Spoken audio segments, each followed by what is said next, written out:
Très important. Alors, vous avez décidé de vous lancer dans le secteur de l'agroalimentaire et de produire surtout des produits naturels, si je peux le dire ainsi, ou des produits bio.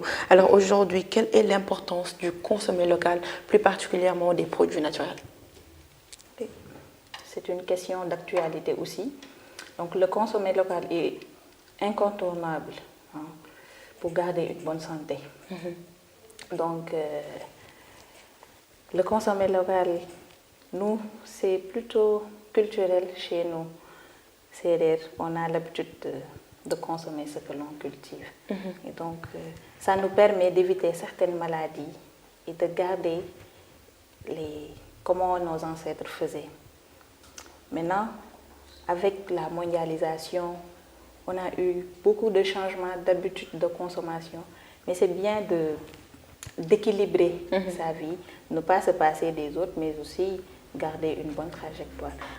On a énormément une richesse locale qui est là et qui est mal exploitée.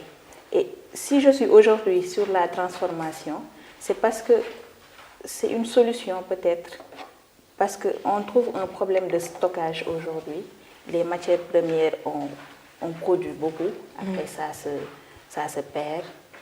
Récemment, vous avez entendu les oignons qui ont été enterrés.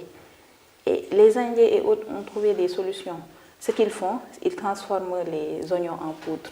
Pourquoi pas nous? Ils les amènent. Ils créent une valeur ajoutée, ils nous les revendent.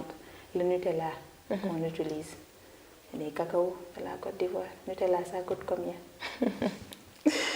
Et pas d'autres produits comme les produits de Fina Bio. Moringa, ils font des huiles, trucs bio avec moringa. Même si vous êtes curieux, avec les notices des pharmacies, regardez bien les notices. Vous verrez beaucoup de médicaments avec le moringa. Les laboratoires en utilisent tellement. Et que c'est des plantes qui sont cultivées ici, ils acheminent et après ils transforment, ils retournent. Maintenant, nous, on doit dynamiser ce secteur parce qu'elle est fragile ici. D'où la naissance de Fina Bio pour renforcer cette insuffisance de produits de qualité locale. Donc c'est justifié comme ça le projet. Machallah. C'est très bien en tout cas. Alors, qu'en est-il de la conservation plutôt de vos produits? Comment est-ce que vous faites pour les conserver? Peut-être, est-ce qu'il y a une date à laquelle, si les produits l'atteignent, ils vont expirer, ou vous pouvez les conserver jusqu'à une date peut-être loin sans qu'elles ne périssent pas? Oui, parce qu'aujourd'hui, avec le bio, il y a beaucoup de conservateurs bio qui sont mis sur le marché avec des techniques de transformation. La confiture, vous pouvez utiliser 6 mois, même 1 an de conservation. Ça dépend des produits parce qu'il y a des produits qui se gâtent vite. Et c'est toujours un problème parce qu'on expérimente, des fois ça marche, des fois ça ne marche pas. Parce que ce n'est pas encore industriel, c'est plutôt artisanal. Donc je suis toujours dans des recherches de stabilisation des produits pour en faire une consommation de masse.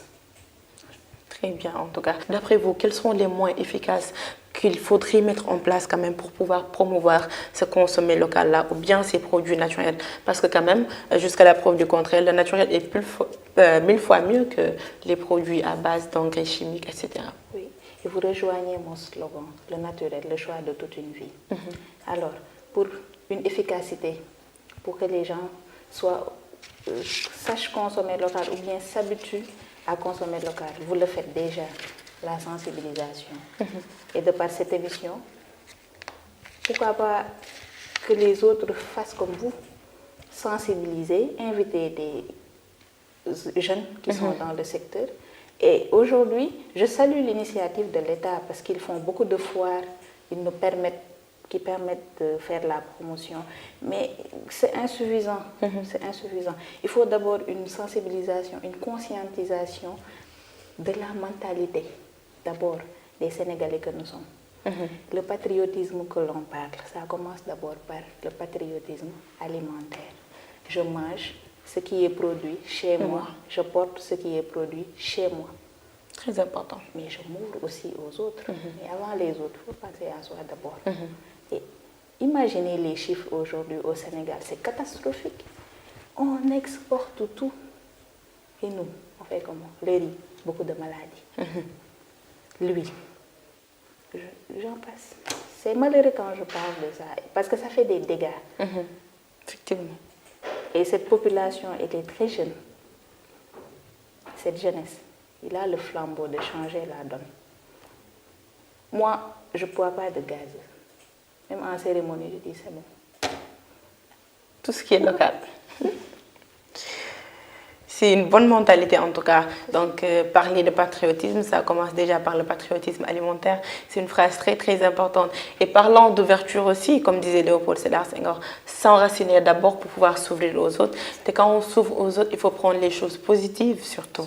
Donc aujourd'hui, vous avez parlé tout à l'heure de foires. Et quel est l'objectif de ces foires-là vis-à-vis de vous en tant que jeune entrepreneur? Moi, quand je participe aux foires, mon premier objectif, c'est de me faire connaître. Parce qu'une entreprise, c'est d'abord la marque. Moi, je vends la marque. Je offre des produits. Marque d'abord. Je me fais une notoriété. Finabio qui est mis en avance.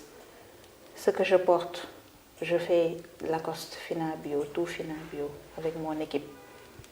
Kakemono, Bâche, support de communication, réseaux sociaux, Finabio. Donc, c'est une notoriété. Les gens te connaissent comme ça. Beaucoup d'événements, beaucoup de foires. Et c'est une technique de communication. Oui.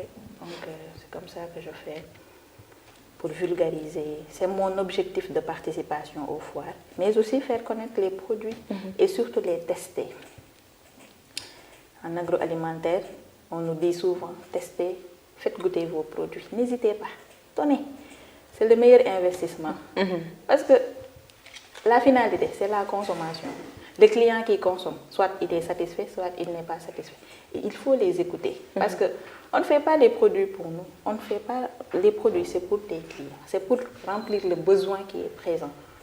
Maintenant, certains entrepreneurs aussi, ils tombent tellement amoureux de leurs produits qu'ils oublient que c'est un besoin qu'ils sont en train de combler. Si vous voyez ma communication aussi, je sensibilise les autres pour qu'ils savent ce qui est dans le milieu. Parce qu'il faut les informer pour qu'ils sachent de quoi il s'agit. Parce que je vois beaucoup d'erreurs que font beaucoup d'entrepreneurs.